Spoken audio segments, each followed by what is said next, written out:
Feliz sábado, bienvenidos al canal de YouTube de la Iglesia Villa Martelli.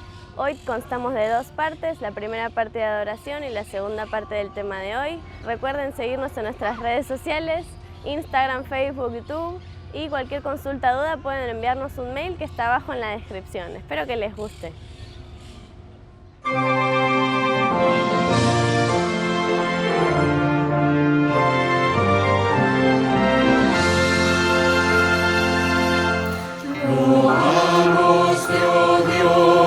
Con alegre canción, porque en Cristo tu Hijo nos diste perdón.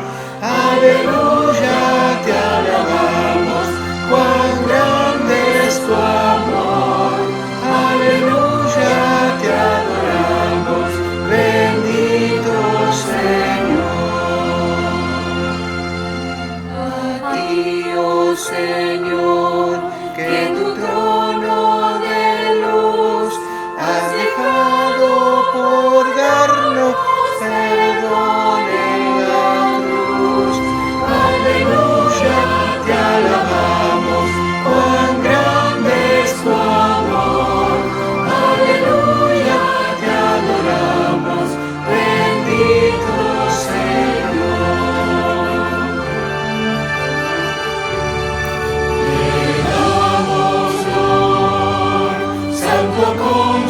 Consolador, que nos llenas de gozo y santo valor. Aleluya, te alabamos, cuán grande es tu amor. Aleluya, te adoramos, bendito Señor.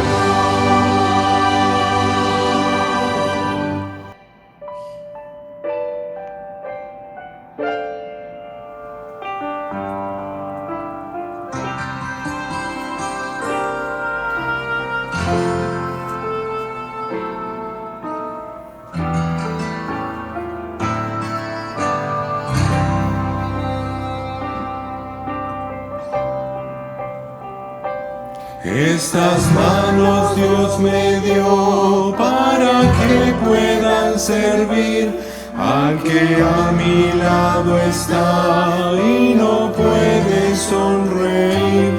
Con mis manos quiero dar paz, amor, felicidad, imitando a Jesús. Manos ocupadas en la causa del amor, manos consagradas al servicio del Señor, manos preocupadas por asirse de Jesús, manos que no temen el encuentro con la luz.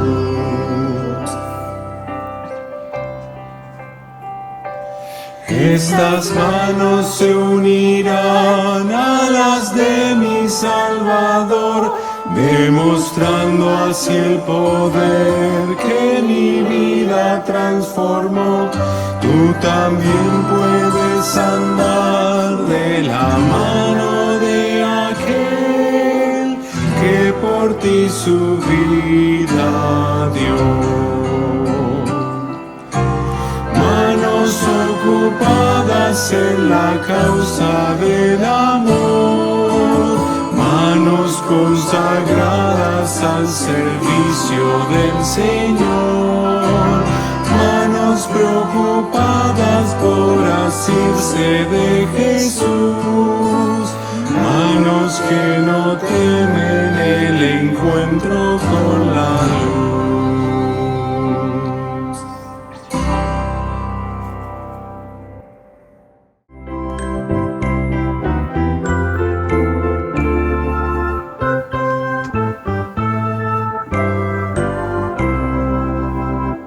Nunca esperes el momento de una gran acción y que pueda lejos ir tu luz. Tus pequeños actos pueden ser de bendición.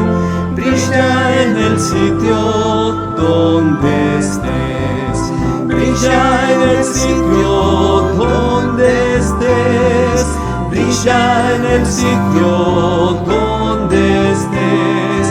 Puedes con tu luz algún perdido rescatar, brilla en el sitio donde estés. Puedes en tu cielo alguna nube disipar, haz a un lado tu egoísmo cruel. Aunque solo un corazón pudieres consolar, brilla en el sitio donde estés, brilla en el sitio donde estés, brilla en el sitio donde estés. Puedes con tu luz algún perdido rescatar, brilla en el sitio donde estés. Puede tu talento alguna cosa descubrir, o tu luz podrá resplandecer. De tu mano el pan de vida puede aquí venir, brilla en el sitio donde estés, brilla en el sitio donde estés, brilla en el sitio donde estés. Puedes con tu luz algún perdido rescatar, brilla en el sitio donde estés. Muy buenos días, feliz sábado, ¿cómo están? ¿Bien? Un saludo también a los que nos están acompañando a través de las redes sociales. Espero también que tengan un lindo sábado. La verdad que nos está tocando un clima hermoso estos últimos días y tenemos el privilegio de abrir la palabra de Dios, de escuchar lo que tiene para decirnos a través de la lectura de la Biblia. En el libro de Lucas, capítulo 10, y vamos a hablar de una de las parábolas más conocidas en el mundo cristiano. ¿Alguien se anima de los que están aquí? Y los que están en su casa pueden compartir y comentar entre ustedes. ¿Cuál es tal vez la parábola, antes de llegar a Lucas, una de las parábolas más conocidas? Yo voy a dejar esta revistita. Es la parábola del buen samaritano. Hasta nos gusta el nombre, ¿no? Es un buen samaritano, no es un mal samaritano, ¿verdad? Es un buen samaritano. Si ustedes tienen la oportunidad en algún momento de visitar alguno de nuestros colegios, por ejemplo, en muchos lugares del mundo, si hay alguna escultura o algún cuadro que refleja alguna de nuestras enseñanzas, normalmente encontramos una escultura, por ejemplo, sobre el buen samaritano. Por ejemplo, en la Universidad de Loma Linda, una haciendo alusión a esta parábola. ¿Por qué? Porque tiene que ver con la esencia del cristianismo. Ahora, ¿por qué Jesús hablaba en parábolas? ¿Saben cuántas parábolas tenemos en la Biblia? ¿Alguien se anima? 39. 39. O sea, era un recurso muy utilizado por Jesús. ¿Por qué? Porque normalmente, o en realidad las parábolas tienen que ver con hechos conocidos. Es con algo que todo el mundo conocía, no importa el grado de conocimiento o de preparación, cuando alguien hablaba de ese hecho, la gente enseguida lo relacionaba. No sé. Hoy, por ejemplo, decir, bueno, alguien pasó el semáforo en rojo, creo que todo el mundo nos damos cuenta, ¿o no? Sí, sabemos de qué está hablando, y si hablan de barbijo también. Hoy tal vez si estuviese Jesús, ¿no? Hablaría algo que tenga que ver con los barbijos, el distanciamiento, lavarse las manos, etc. O sea que cuando uno lo dice rápidamente conocemos. Muchas veces tenían que ver con hechos reales y otras veces no. ¿No? Era un mito, algo que se había surgido y demás. Pero Jesús tomaba esas parábolas, esos hechos, esos relatos y lo utilizaba como un recurso para enseñarnos enseñanzas espirituales, ¿no? Alguna verdad bíblica. Y por eso encontramos la parábola del buen samaritano. Y de paso está muy bien ubicada la parábola. La gran mayoría de estas 39 parábolas están ubicadas en Mateo, ¿verdad? Y en Lucas. Casi que se dividen 50-50, 50 y 50. O sea, la mitad en Mateo y la otra mitad en Lucas. Sin embargo, no es que están divididas, a ver, no es que se juntó Mateo con Lucas, a ver, ¿cuál te gusta a vos? Y a mí me gusta esta, a mí me gusta la otra y repartimos, ¿no? No, sino que en realidad tiene un sentido muy claro. Por ejemplo, las parábolas de Mateo, ¿a qué hacen referencia? Rápido, están en el Sermón del Monte, ustedes conocen. Generalmente, ¿de qué hablan? ¿Se animan? ¿Del reino? Del reino de Dios, ¿no? El reino de Dios es semejante, va, y la mayoría tiene que ver. ¿Por qué? Porque la temática de Mateo tiene que ver con eso. Ahora, cuando vamos a Lucas, el mensaje es otro. ¿Por qué? Porque Lucas, el gran objetivo del libro de Lucas es la salvación. Y la salvación que llega a todas las personas. ¿Está bien? Lo que Lucas dice, el argumento de Lucas, que lo escribió en 2 volúmenes, ¿verdad? El libro de Lucas, donde presenta el programa, donde presenta la esencia de la salvación que es Cristo, y el segundo volumen, que es Hechos, que habla de la expansión de este mensaje, de esta enseñanza, la expansión al mundo. Ahora, el desafío de Lucas, que no era un tema menor y ahora lo vamos a ver en la parábola, era decir, este Jesús, lo que él enseña, que es el perdón y la salvación y la posibilidad de vida eterna, tiene alcance a todas las personas. En otras palabras, no hay barreras, no hay obstáculos, el amor se puede expandir y no importa qué obstáculo encuentre enfrente, que lo elimina y llega a las personas, incluyendo a los más postergados, que en aquella época había muchas personas postergadas. ¿Quiénes eran los postergados de aquella época que no tenían acceso a la religión? Por ejemplo, la gente común, los samaritanos, los publicanos, los niños, las mujeres. Claro, hoy decir, no, imagínate, o sea, no. O sea, es como que la salvación se había circunscrito, se había limitado a un cierto grupo de personas nada más. Entonces, cuando llega Lucas y comienza a escribir su evangelio, dice, no, el evangelio de Dios llega a todas las personas. Y no importa dónde naciste, no importa dónde vivís, y no importa la situación actual. Por eso, cuando, por ejemplo, lo podemos ver en los diferentes capítulos, por ejemplo, la misión de los 70 está en Lucas, ¿verdad? La misión de los 70 tenía que ver con llegar a todas las personas. Y todas las parábolas que hablan en Lucas hacen referencia a este plan de salvación. Ahora entonces vamos a nuestra parábola y vamos a ir leyendo. Yo les pido que tengan tanto los que están aquí como los que están acompañando en sus casas. Yo sé que lo que le estoy pidiendo es casi titánico, o sea, concentrarse tanto tiempo, pero bueno, vamos a hacer el esfuerzo.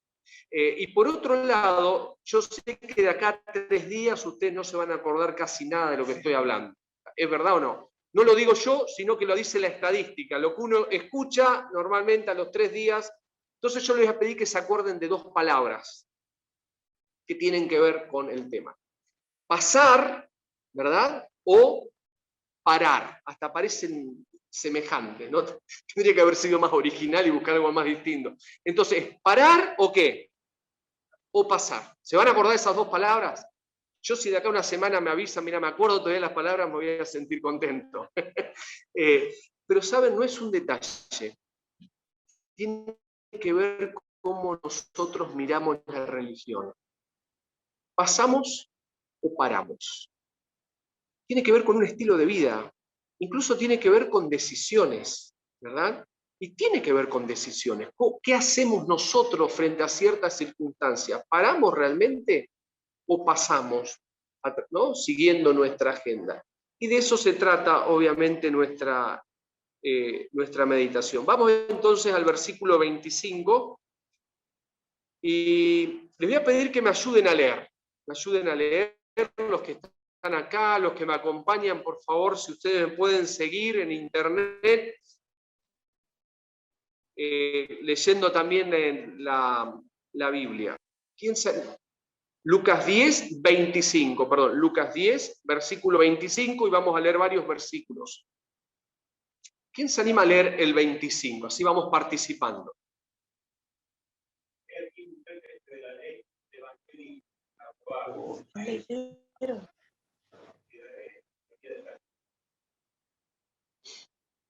El que se levantó no era un cualquiera, no era un intérprete de la ley. Hoy podríamos llamarlo, claro, hoy no le decimos, ahí viene el intérprete de la ley, ¿no? ¿Qué le diríamos hoy? Ahí viene el doctor, ¿no? Porque hizo un doctorado en ley, hizo un doctorado en teología, o un posgrado, era una persona de testamento. Y que no es, a ver, estos hombres realmente estudiaban, era una persona muy estudiosa. En aquella época, por supuesto, lo que teníamos era solamente el Antiguo Testamento, ¿no? ¿Verdad? Nosotros teníamos la ley escrita y la ley oral. Pero no solamente que era la ley, ¿no? Uno la lee del Pentateuco, ¿verdad? Como hoy le llaman a Midrash, por ejemplo, donde no solamente está la ley, sino que también están las interpretaciones. Y las interpretaciones no solo eran de una escuela, sino que generalmente eran de dos escuelas. Por lo tanto, escuchen bien, estaba la ley escrita, la ley oral, la interpretación de esa ley, ¿verdad? Que se escribía, se transmitía oralmente, y muchas veces no es que era una sola escuela, sino que eran de varios maestros, y después estaban las interpretaciones de las interpretaciones, y después estaban los comentarios de las interpretaciones. O sea, imagínate la cantidad de conocimiento, y todo eso lo conocemos con una sola palabra. ¿Cómo se llama? El Talmud. El Talmud no es otra cosa que la ley oral, la interpretación de la ley, la interpretación de la interpretación y los comentarios de la interpretación. Todo eso a lo largo de decenas y miles de años, ¿verdad? Y ahí este hombre era especialista en esto. Ahora, y le hace a Jesús una de las preguntas más básicas de aquella época. Le dice, ¿qué tengo que hacer para heredar la vida eterna? ¿Qué pregunta? Que de paso también tiene que ver con lo más básico de nuestra religión cristiana. Si hay algo que nos diferencia como cristianos, es que nosotros creemos en ¿qué? En la vida eterna. ¿Ustedes recuerdan la discusión de Pablo cuando se defiende ante Festo y Agripa?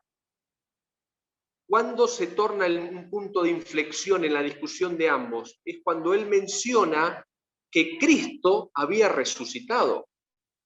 Y después Pablo en Corintios dice, si yo no creo en la resurrección, ¿para qué sigo predicando? En otras palabras,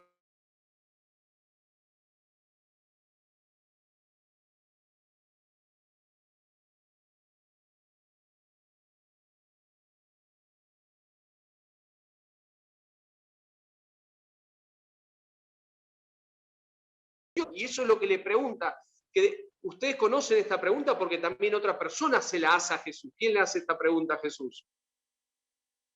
El joven rico, ¿verdad? O sea, por lo tanto era un tema de discusión, era un tema realmente de discusión. Ahora, ¿qué le responde Jesús en el versículo 26? Dale. Jesús contestó, ¿qué dice la ley de Moisés? ¿Cómo la interpretas? Muy bien, aquí está también, lo podemos ver en la pantalla. Jesús es Jesús, por algo es Jesús, hermanos. Ahora, es como, a ver, ¿quién se le anima a Jesús, no? Y bueno, entonces este hombre, ¿no? Después sabemos que lo quiso incomodar a Jesús, eso es lo que dice el versículo 25. Entonces Jesús lo lleva con la respuesta, ¿a qué terreno lo lleva? A su terreno. Dice, a ver, ¿qué dice lo que vos estudiás todos los días? Vos lo estudiás en la escuela sabática, lo estudiás en los devocionales, cuando venís a la iglesia lo repasás, lo sabés de memoria. ¿Qué dice la palabra? Y lo lleva al ámbito del conocimiento, que el hombre era experto en el conocimiento. ¿Está bien? Es como que Jesús trata de romper el hielo, como decimos, ¿no? Dice, bueno, vamos a conversar sobre ese tema y voy a hacer lo posible de ayudarte. Siempre tengan en cuenta el contexto donde está escrito, ¿no? En Lucas, el Evangelio llega ¿a quién?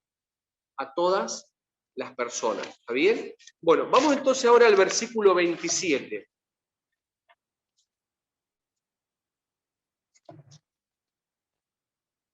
¿Qué?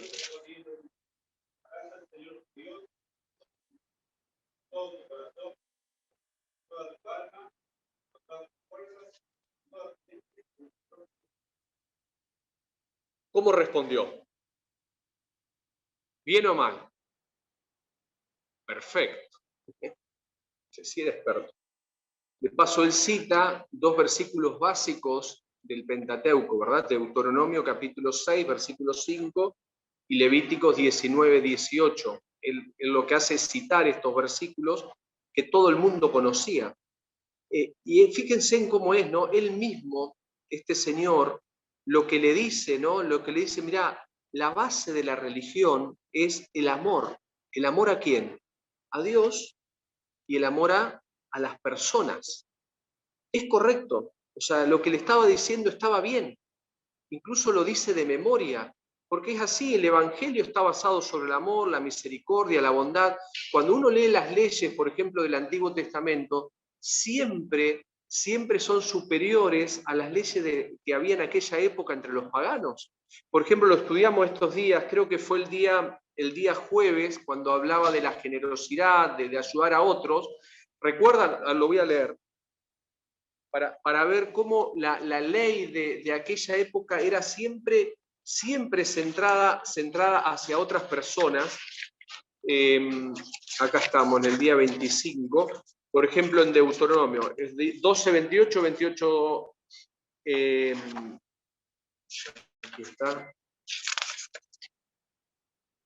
Deuteronomio 15, 7 al 8, dice, cuando haya en medio de ti menesterosos de alguno de tus hermanos, ¿verdad?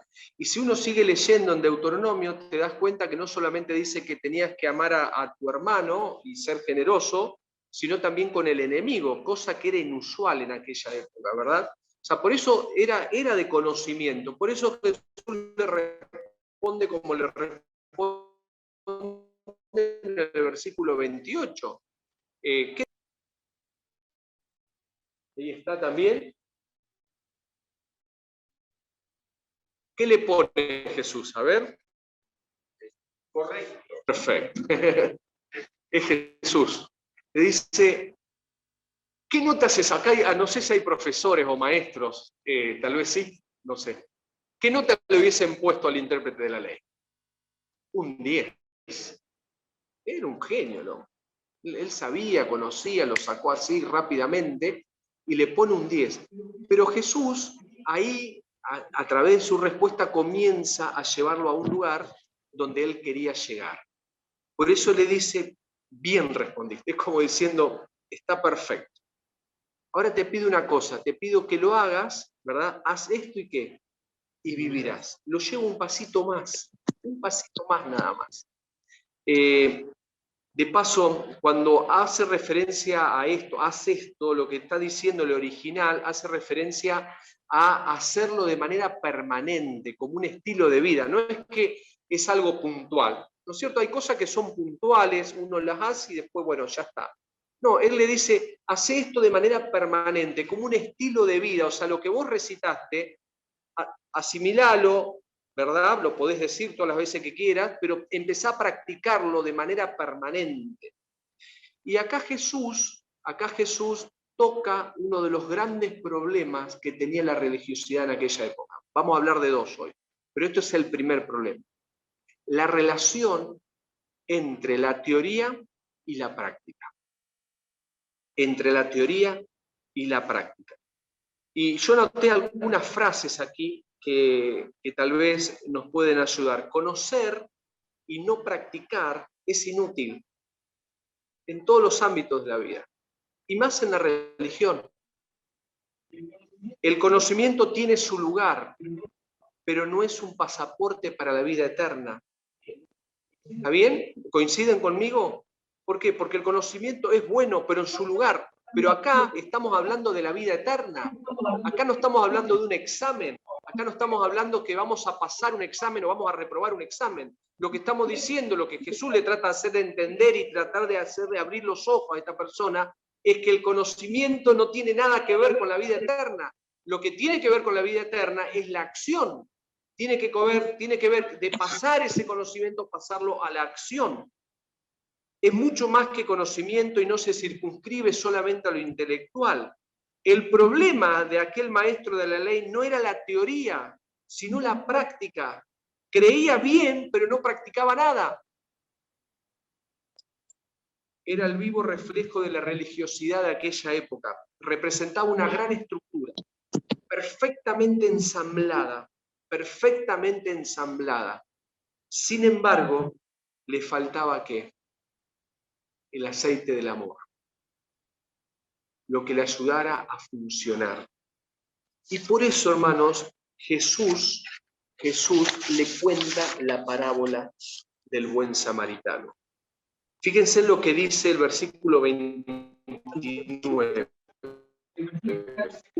Vamos al versículo 29, que refleja el segundo problema de la religiosidad de aquella época. Primero, en la teoría, el versículo 29. Si quieren... Claro. ¿Cómo se empezó a sentir el doctor de la ley? Incómodo. Porque Jesús lo saca ¿verdad? De su lugar, de su zona de confort, de su zona de conocimiento, y como comienza tal vez a comprender un poco hacia dónde va Jesús. Entonces, tratando de justificarse, dice, bueno, vamos a ver entonces quién es mi prójimo. O sea, hasta ahora no había problema con el prójimo. Pero ahora dice, pero ¿quién es mi prójimo realmente? ¿Se dan cuenta cuál es el problema? Nuevamente, todo lo contrario a lo que quiere enseñar Lucas. El problema era que la salvación se limita a ciertas personas. Y lamentablemente, hermano, hay un afán oculto a lo largo de la historia de limitar el amor de Dios. Es como si se limitara a un grupo nada más, a mis pares nada más. Y esto lo que le presenta a este hombre era una realidad en aquella época. Es más, había un listado de aquellas personas que podrían ser mi prójimo. Yo le voy a mencionar de algunas nada más, de algunos nada más. Uno de ellos, por ejemplo, dice lo siguiente. Había quienes tergiversaban este versículo, ¿verdad? De Levítico 19, 18, diciendo, amarás a tu prójimo y aborrecerás a tu enemigo. ¿Está bien? O sea, ¿quién es mi prójimo? Los que están acá. Entiendo que ninguno de ustedes es mi enemigo, ¿verdad? Nosotros, ¿no? El pueblo, la iglesia, con aquello que nos relacionamos. Ahora, el enemigo ya no tiene nada que ver con el amor, no tiene nada que ver con la misericordia. Había otros que decían lo siguiente, ama a tu prójimo, y este era uno de los más famosos, al israelita. Entonces, como que hay una gran plataforma, y en ese nivel están los israelitas, y en el resto de los niveles hay otros grupos, pero hasta ahí no llegan, ¿verdad? No llega el evangelio, que estaban los paganos, los gentiles y los samaritanos. Los fariseos, por ejemplo, si ustedes quieren pueden buscarlo, no hay tiempo, en Juan 7:49 dice lo siguiente, mas esta gente que no sabe la ley, maldita es. En otras palabras, ¿quién es mi prójimo? El fariseo. O sea, todos aquellos que no forman parte del grupo de fariseos, por eso cuando va a la iglesia a orar, ¿qué le dice al publicano? ¿Cómo se refiere al publicano cuando ora? Señor, gracias porque no soy como quién. Como este, no soy como este, o sea, no tiene chance, no tiene posibilidad. Es ese afán de poder de separar, ¿no? de poner en diferentes posiciones a las personas. Y los más extremistas eran los del Qumran, ustedes saben esta secta de aquella época que eran los esenios, que decían lo siguiente,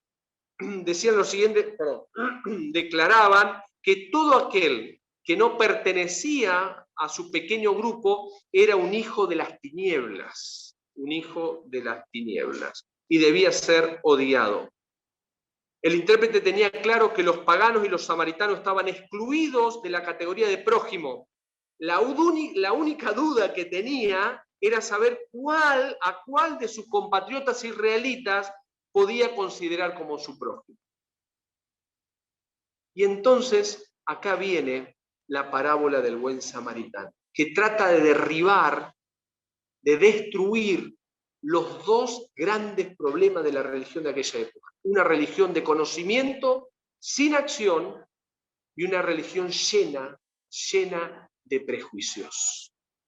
Vamos a tratar si me acompañan, yo sé, le estoy pidiendo mucho, pero si me ayudan, vamos versículo por versículo, aquellos que están en sus casas, pónganse cómodos porque vamos a ir con la parábola.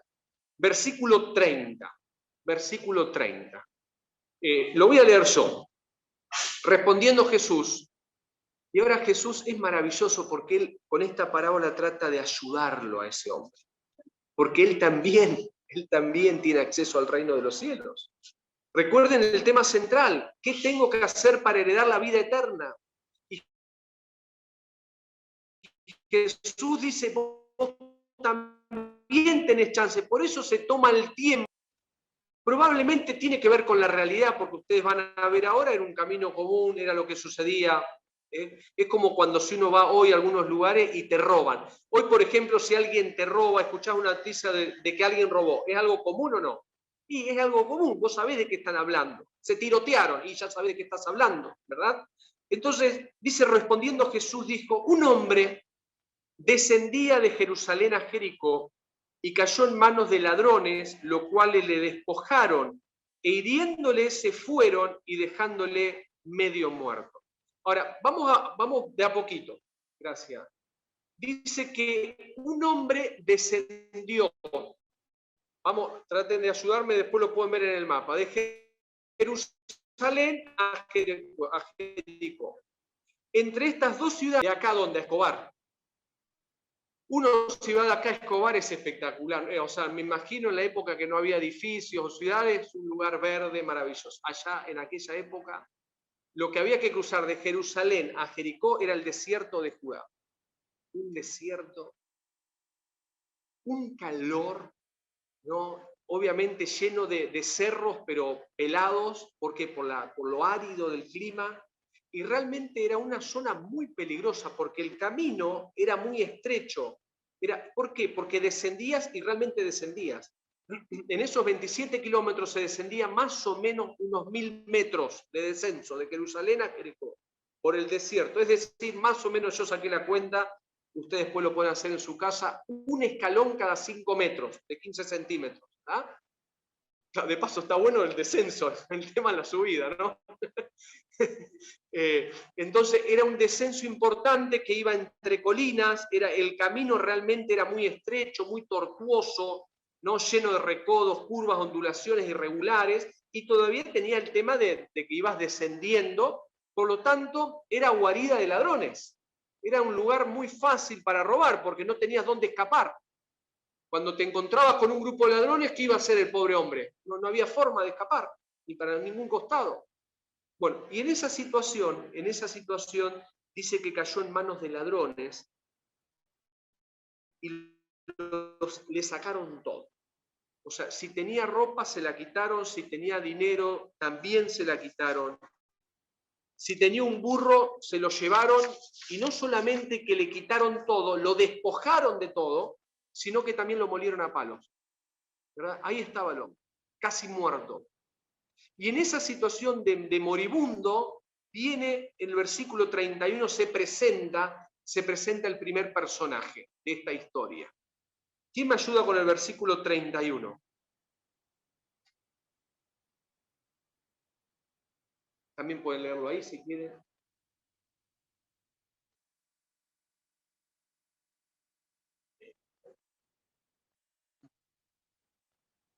¿Quién descendió? Un sacerdote. Un hombre santo. Un hombre santo, un sacerdote.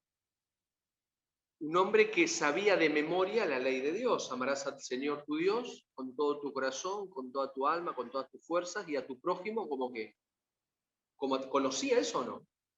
Vamos a tratar vamos a pensar, estamos en la era de las series, ¿verdad? Vamos a pensar que este es un capítulo, ¿está bien?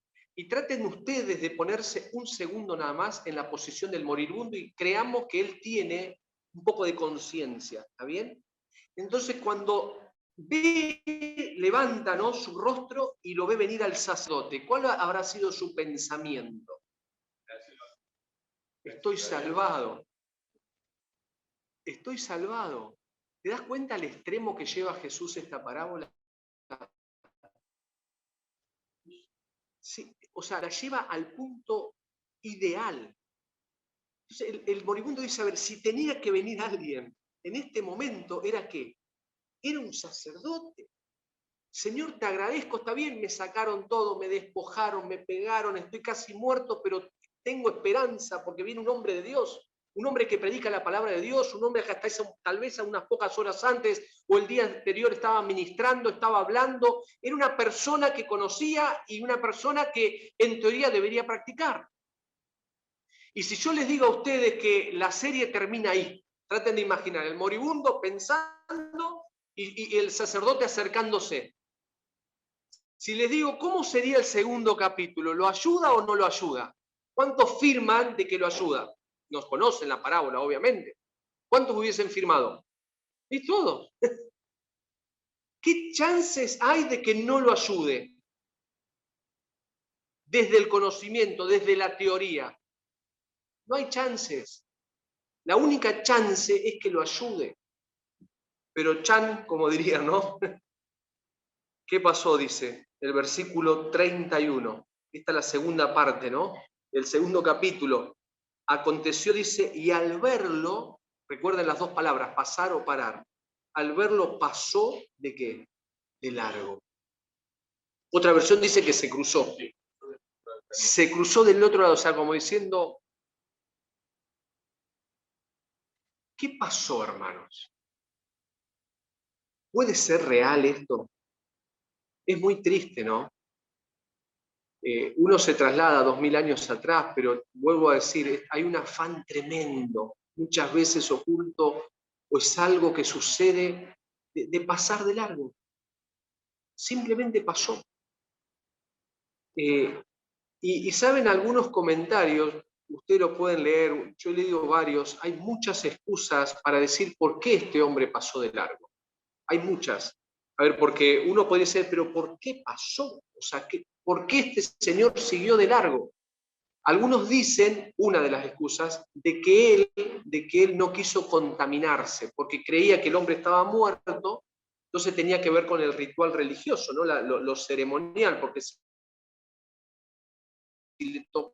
lo tocaba un cadáver, de acuerdo a lo que dice la Biblia, y tenía que estar muchos días en cuarentena, de alguna manera, sin poder realizar, ¿verdad?, el servicio religioso. ¿Es válida esa excusa? No es válida. Y te digo por qué. ¿Qué dice el versículo? ¿Descendía o ascendía este hombre? Descendía. O sea que se iba de su casa, no, perdón, iba desde Jerusalén, se iba ¿a dónde? A su casa. Había terminado. Y no es que él volvía a la noche 27 kilómetros y al otro día 27 y a la noche otro 27, no. Terminaba su servicio, caminaba, ¿no? Un tiempo, es como que trabajaba por temporada. Trabajaba un tiempo en el templo, volvía y por muchos días, no sabemos cuánto, o por semana o no sé, por un par de meses, después regresaba a su trabajo. Por lo tanto, ¿esta excusa es válida?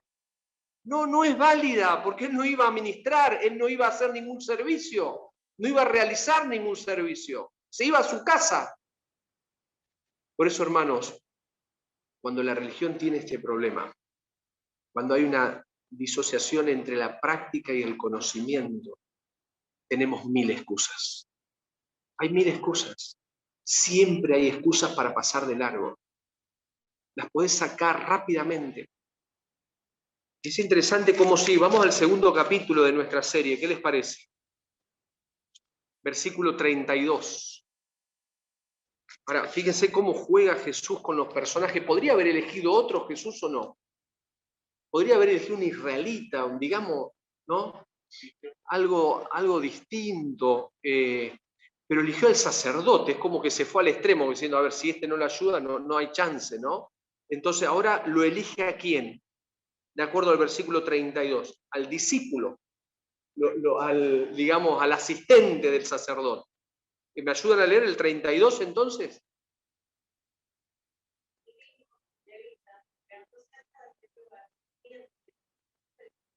Bueno, ahora está el moribundo. Nosotros somos el moribundo. Viene el levita.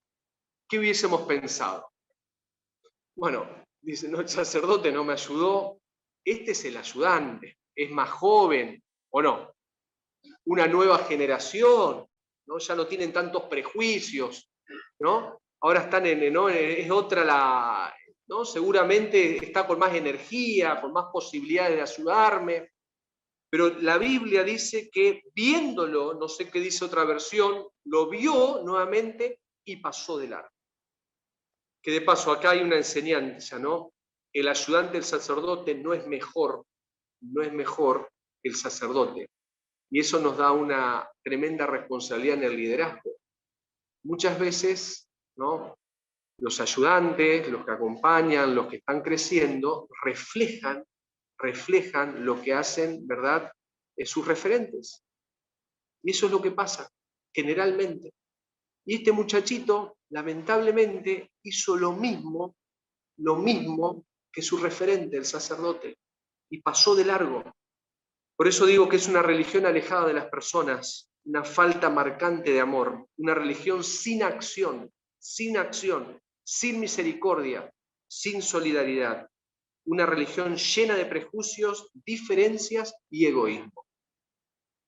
Por eso, gracias a Dios, siempre hay un pero, y está en el versículo 33. Vamos al siguiente capítulo. Pero, yo no sé por qué, pero me genera un poco de risa verlo al samaritano acercarse. Traten de imaginar, ahora nuevamente ustedes se ponen en el lugar del moribundo y lo ven al samaritano, no sé, caminando ágilmente, con mucha energía, no sé cómo. No, dice, pero un samaritano, o sea, por eso Jesús, Señor, pusiste al sacerdote. ¿Y cuál es el otro extremo que podía poner? Era un samaritano. Entre judío y samaritano, ¿cómo era la relación? Es como decir lo siguiente, a ver, no sé, trata de pensar que primero vos estás ahí y el que viene es un amigo estrecho tuyo, ¿no? El primero. Y bueno, y pasó de la... Ahora el segundo, el último que pone, es tu enemigo declarado. Eso es. Entonces, ¿por qué? Porque el samaritano, si estaba en el lugar del moribundo judío, ¿cuántas chances tenía de que lo ayuden? Ninguna. No había posibilidad, simplemente porque era samaritano. ¿Recuerdan cuando Juan y Jacobo le dicen al Señor, cuando no lo dejaron entrar a la aldea de samaritanos, qué le dijo el santo Juan?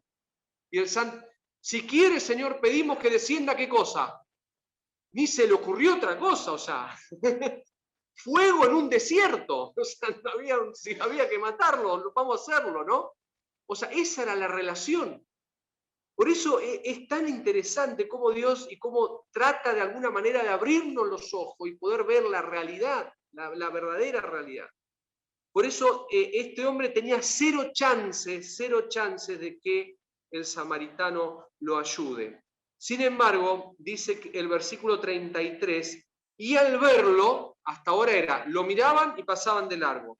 Ahora cambió, y al verlo fue movido a misericordia. ¿Cuántas excusas podría haber tenido el samaritano para pasar de largo? Este sí que tenía. Él sí tenía excusas. Pero fue movido a misericordia, hermanos. Y se rompieron las dos barreras. Hubo acción, ¿verdad? Y no hubo prejuicios. Se olvidó de que él era samaritano, se olvidó que el otro era judío. Simplemente ahí había una persona necesitada. Eso es. Entonces paró, y el versículo 34, tal vez no sé si alguna vez prestaste atención, pero es el versículo de mayor acción por lejos de toda la parábola. Es más, tiene más verbos que sustantivos. Quiero que lo lean ustedes ahora, incluso los que están en sus casas, y me digan cuántos verbos encuentran en el versículo 34. Cuenten cuántos verbos.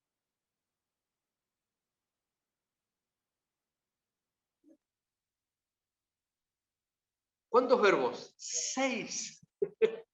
6 verbos. ¿Qué está diciendo Jesús? Este hombre estaba lleno de acción y era lo que estaban vacíos los otros.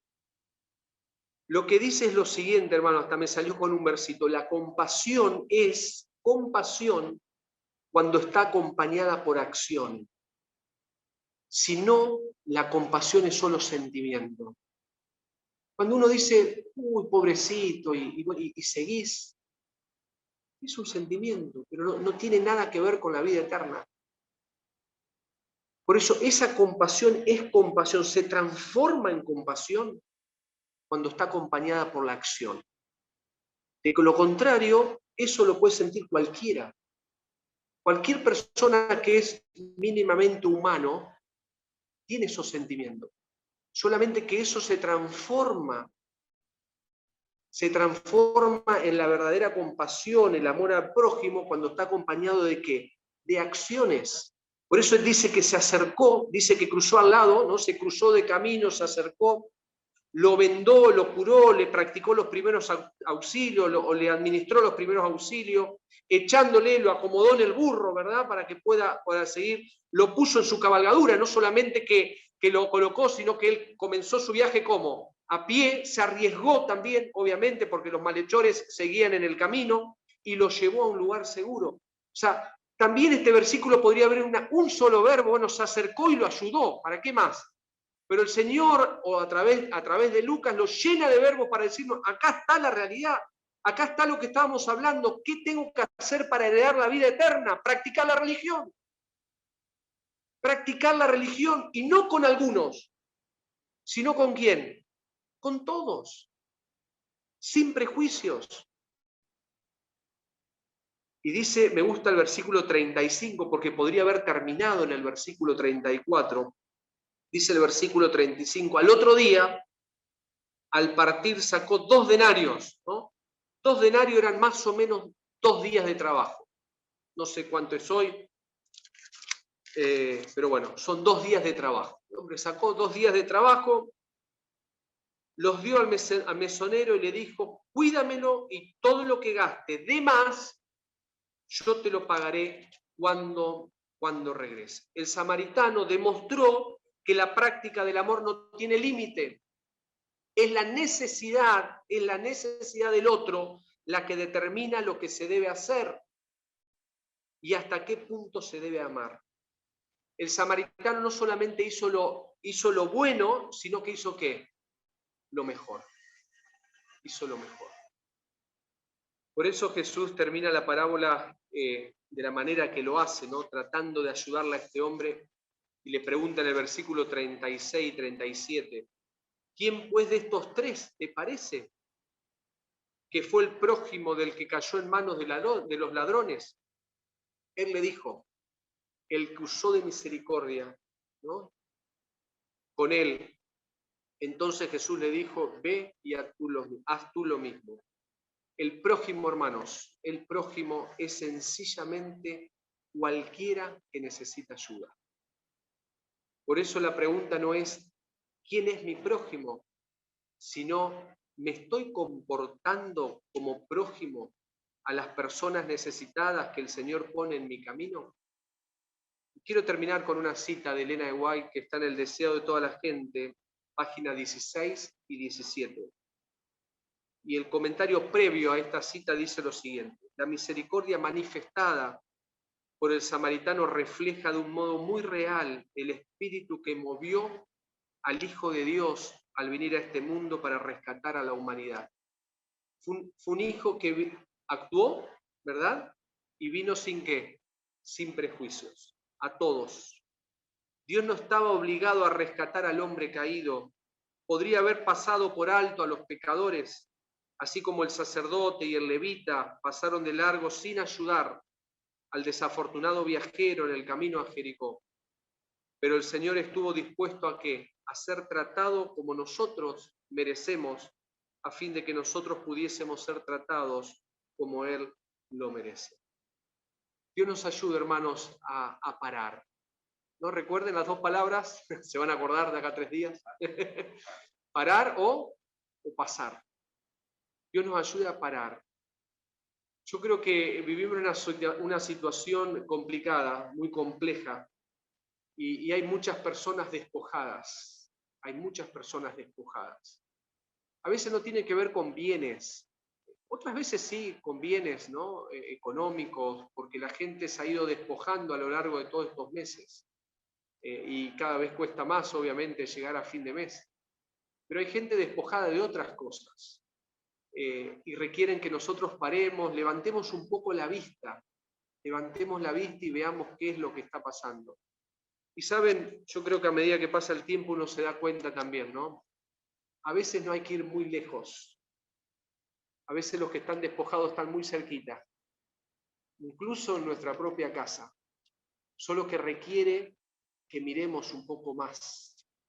Requiere que dejemos de mirarnos a nosotros mismos y comencemos a practicar, a llevar adelante lo que leemos todos los días. No puede ser de que a veces leemos y leemos sobre cosas y al momento de actuar es como que yo creo que Dios no está dispuesto a ayudarnos a llevar eso que pasa en nuestra intimidad, a llevarlo a la práctica, sin prejuicios, sin mirar quién está al otro lado, simplemente la única condición es que está necesitando. Que Dios los bendiga y que bueno, puedan pasar un lindo sábado en el Señor. Padre nuestro que estás en el cielo, santificado sea tu nombre. Te agradecemos, Dios, porque a través de Jesús recibimos tan lindas parábolas, tan lindas enseñanzas, y pedimos que nos ayudes a ser activos en ayudar a aquellas personas que necesitan, que nos abran los ojos, que seamos sensibles también, y que nos permitas parar y ayudar de la mejor manera posible.